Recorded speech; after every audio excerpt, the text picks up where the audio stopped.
This computer. Hello, everyone. This is Tukan from LeadSift here. And today I have Kathleen from Attila Security. Hey, Kathleen. Hi, everyone. Hey.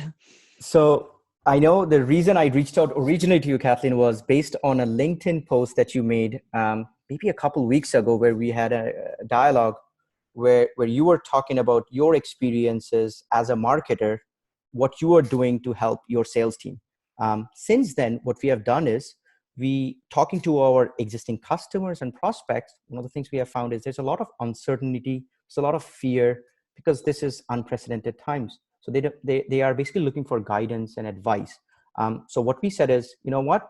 Let's just go ahead. We don't know all the answers. I definitely don't know all the answers. So we reached out to a whole bunch of sales leaders and marketing leaders. You're the first marketing leader I'm talking to, is to ask you some questions around some of the strategies and things you are doing as a marketer to help your team to navigate this crisis. So with that being said, the first question I had for you, Kathleen, was, as a marketer of a B2B SaaS company, how are you adjusting your strategies to deal with this? Sure. Well, I too do not have all the answers. I would agree with you on that. I'm not sure anyone does. Before all this happened, I had really just come into my role, and my goal when I started at the company was that after 30 days, I wanted to have a 90-day marketing strategy nailed down, which I did. So early to mid-February, I had finished making that strategy to carry me through May. And, it wasn't even a month into it that the COVID-19 pandemic really happened. And so I would say I didn't have to completely scrap my strategy, but there were certain aspects of it that I dramatically had to accelerate. There were other things that maybe I had to reprioritize and shift around. I'm fortunate that my budget didn't get cut. I know a lot of marketers are in that position, or at least it hasn't yet. I'm going to knock on wood as I say that. I think it was about speeding things up because, for all businesses really at this point, the most important thing, if you're able to continue to operate, is to build as much of a cash runway as you can, not knowing what the future is going to bring. And so there was definitely added pressure on our whole team to accelerate the pipeline, to, identify and build new opportunities, et cetera. So for me, it was all about, maybe putting aside some of the longer term initiatives, putting aside some of the more like strategically focused things I was working on, and just going into, battle mode, if you will, and getting things done. That was really it. It was getting things done quickly. Love it. So diving deeper into that then, Kathleen, as you said, the primary goal is to extend cash runway. And one of the things is to build pipeline and close deals. So as a marketer, what are some things that you implemented, like to help the sales team build a pipeline, close deals? What were some things, actionable things that you did? Yeah, there were a couple of things. I would say first and foremost, our sales team historically has relied very, very heavily on in-person events. Oh, wow. We are a small company. We're very new. We were founded in 2018.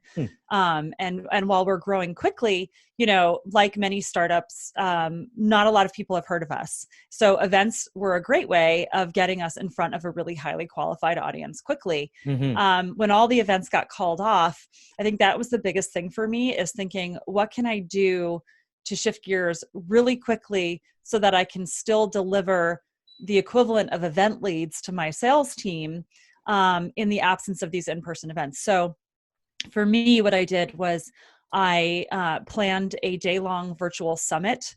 It came together in 2 weeks. It was probably the fastest I've ever worked on anything in my life. Again,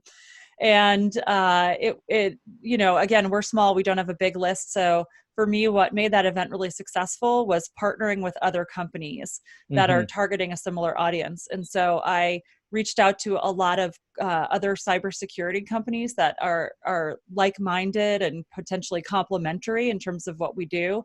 And I asked them to be involved. I also reached out to some companies from outside of our industry. Like one example is Vidyard. Yeah. They had just introduced a new secure internal video communications tool. And I thought, perfect, that has a security element to it. And so they partnered with us, and that was really what made that event successful, was partnering. And I think for me, what it did was it was open the door to much longer relationships with those companies for, things like webinars, co-producing content. And so that's something I'm going to be exploring a lot more.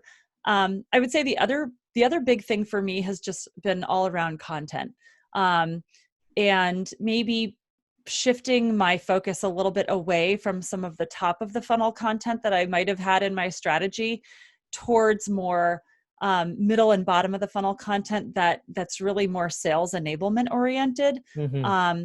Our sales team, again, they worked a lot of inbound and event leads before, but now that the event stuff is dried up, they've moved to much more outbound prospecting on LinkedIn, Mm-hmm. and they've been great about it. They've hit a huge number of people that way, but you can only go back to that well so much with a sales pitch before it gets to feel really unwelcome. And so what I've been trying to do is arm them with really good educational content that they can share on their second touch or their third touch with those same people on LinkedIn that they're trying to target, so that they're able to continue the conversation in a way that isn't distasteful or negative.